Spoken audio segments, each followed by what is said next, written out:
Hello, my name is Kim Crane, And I'm Sage Edmond. and we came together to create the Bluest Eye project. Sage was working on the Bluest Eye, and I was working on a social media lesson. So our work together was to help students become savvy about the book, intersectionalism, and digital citizenship, and more engagement and more voice for them. So let's begin. We have an outline for our lesson. We'll have an introduction.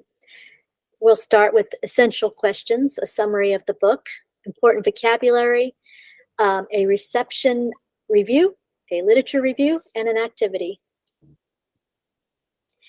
The book is The Bluest Eye. Toni Morrison is the author. The genre is nonfiction. Bill Duns-Roman. It was first published in 1970, and the themes are beauty, innocence, sexuality, and racism.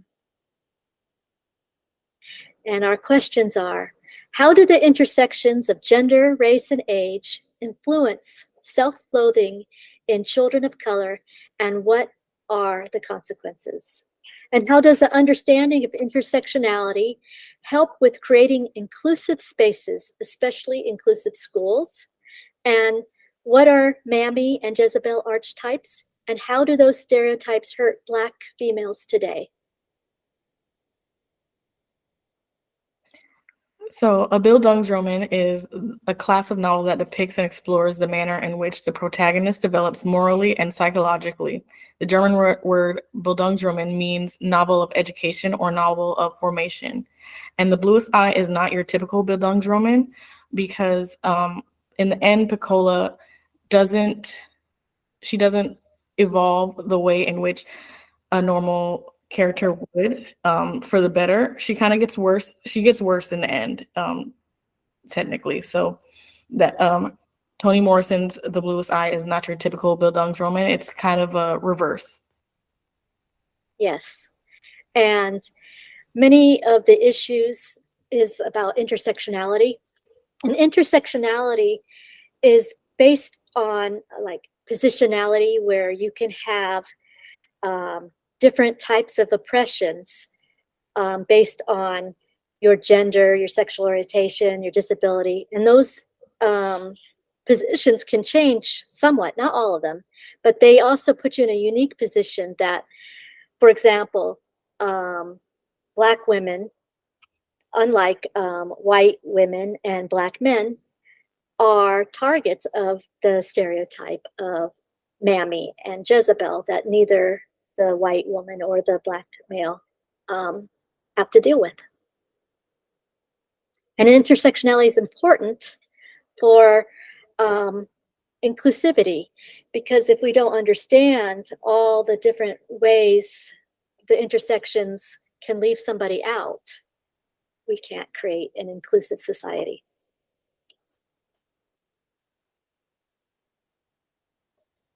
So this lesson was designed where the students finished reading the book. So when the students are in the process of reading the book after their assigned chapters, what they're supposed to do is tweet the class page. They're supposed to at the class page with their takeaways from the assigned chapters for the night. And then during this time, we'll be briefly discussing what everyone thought of the book, since we're now finished with the book. So this part of the lesson should take around 10 minutes. So in place of doing that, we're going to do a summary of the novel. And The Bluest Eye takes place in Lorain, Ohio. And it tells the story of Piccola Breedlove, who thinks she's ugly because of her dark complexion. And as a result, she wishes for blue eyes, because blue eyes kind of represent beauty. They see blue eyes as beautiful. They associate blue eyes with whiteness, which is also the standard of beauty that the story is based upon, whiteness. Claudia McTeer is the narrator of the story for most of it. She has different perspectives. She narrates from the perspective of herself as an adult and then from herself as a child. And then there's also an omniscient narrator. And in certain parts of the book, it also narrates from different characters, like Charlie, who's Piccola's father. In the book, Piccola, she is raped by her father, Charlie. She experiences many forms of intra-racism within the Black community, as well as inter-racism from the white community. Because of the topics of incest and molestation and racism, the Bluest Eye has had attempts to be banned from different schools and libraries in the U.S. So going into the literature review, Dowie Chin states, in many ways, color doubles down on the oppression of racism as people of color with dark skin tones continue to pay a price for their color, and the light skin benefit from their association with whiteness. So a great example of this is Maureen Peele. In the story, Maureen Peele is a light-skinned girl, and the difference between her and Claudia and Piccola and even Frida is Claudia's older sister. Maureen knows she's cute. She says, "I am cute. I am cute." After Claudia questions her in like a way that she says, "You think you're so cute?" Like, she knows she's cute because people who are white, people who are Black, constantly tell her she is cute. So she knows. Whereas Claudia and Piccola don't get called cute. They don't get called pretty as much, even by people in the Black community because of their skin color. Piccola in particular, because Piccola's skin is described as much darker. Maureen also has money that she can carry around. The other girls don't have money. In one of the scenes, Maureen, Piccola, Frida, and Claudia are walking together, and Maureen says, "Let's go to the ice cream store." She says, "I have money." So when they get there, Maureen asks Claudia and Frida if they're going to buy some, and they say no. They don't want to admit that they don't have money, because even Claudia thought that Maureen was going to buy the ice cream for them, but she wasn't. Did you want to say something, Kim? Oh, no, because Maureen's light skinned, she has money, and she's inviting them there. So obviously they're going to think that she's inviting to buy it for them. And then she turns it around on them. And they're too embarrassed to say they want ice cream now. Exactly. So, yeah. It won't change. Okay. Oh, okay. Dowie Chin also states that white standards of beauty are learned and internalized by Black people and white people alike, leading to material, economic, and social differences in the lives of Black people based on skin color. That also goes back to what we just talked about with Maureen. She has an economic, she has an economic advantage. Yes, she has an advantage on Claudia and Frida and Piccola. Claudia and Frida's family are kind of like the middle class. They're described as like middle class.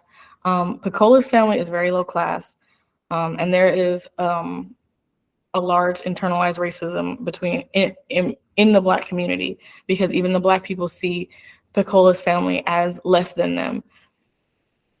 And Claudia is also too young to understand this internalized racial concept, because she questioned why she's treated differently than white girls. For example, like Maureen Peele, Claudia is treated differently than her. Claudia is treated differently than the white girls that she sees, that she's not called pretty. They're just not treated the same way in general. People don't say, "Oh, she's so cute," stuff like that. And on page 19, very early in the book, when Frida and Piccola are discussing Shirley Temple and saying how much they love her, Claudia, she reflecting back as an adult, she says she has not arrived at the turning point in the development of her psyche, which would allow her to love her. And she just felt hatred. And the reason she felt hatred for Shirley Temple was because, I guess, in not necessarily on TV, but in picture shows or movies, Shirley Temple used to dance with a well-known black, I think they call them show tunes or minstrel shows. His name was Bojangles. She used to dance with him, and Claudia felt that Bojangles is black. He should be dancing with her, not this little white girl. Yeah.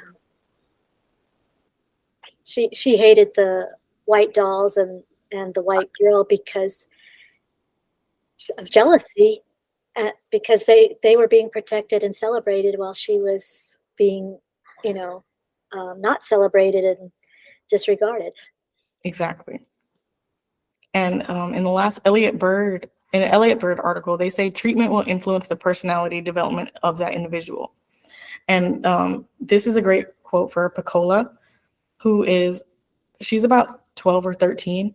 A light-skinned character, Geraldine, she's a grown woman. She's light-skinned, just like Maureen Peele. She calls Pecola a nasty little bee.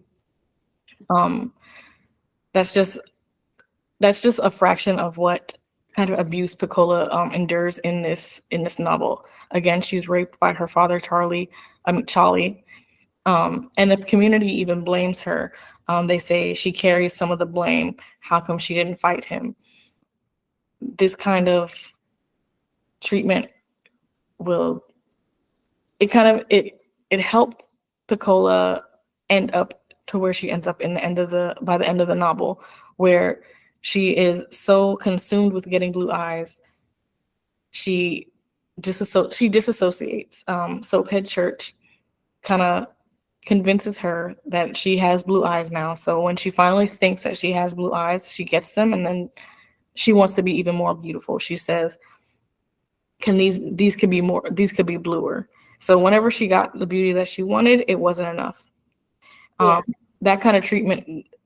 And she also equates blue eyes with being loved and safe, because she feels like if she had blue eyes, her parents wouldn't have treated her the way that they did. Her father wouldn't have done that to her. The kids at school wouldn't have been mean to her. Just her life in general would have been better. She would have been loved and safer. Just a better environment for her. Yeah. That's the whole reason she wants to be beautiful. Exactly.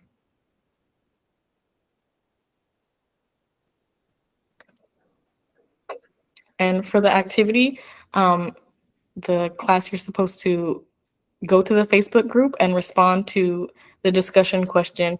Do you know of other fictional works that discuss the oppression of people of color? What is it, and in what ways is oppression being discussed?